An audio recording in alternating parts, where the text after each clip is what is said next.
5 gol nelle ultime 4 partite, la metamorfosi di Giovanni Soncin. Ma niente, ci sono i periodi fortunati e altri meno. In questo momento mi va abbastanza bene, nonostante potevo fare ancora un gol nella ripresa. Diciamo che è un periodo bellissimo per me e anche per la squadra, sono contento e speriamo che duri.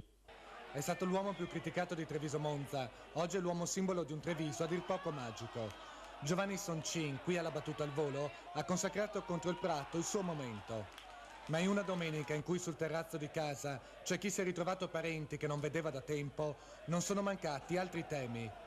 Tra questi anche il 100° gol di Fiorio tra i professionisti, che costerà all'attaccante pasta e prosecco.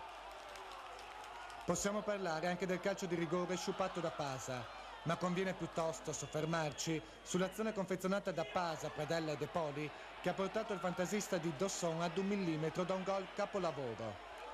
La banda di Baby Pillon ha offerto davvero calcio champagne, ma ha saputo sfruttare anche il minimo errore altrui, come nella circostanza che ha condotto De Poli alla terza rete. Eppure, sia ben chiaro, al cospetto dei biancocelesti non c'era l'ultima arrivata, bensì il Prato fino alle 14:30 di ieri, quarto in classifica. In difesa non avete corso rischi?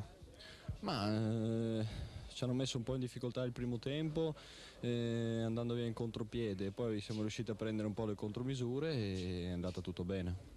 L'intera città comincia a sognare e lo stadio tennis diventa di domenica in domenica sempre più piccolo. Quando abbiamo presentato questa squadra ho detto al sindaco: vediamo se arriva prima il comune di Treviso a fare lo stadio o noi in Serie B.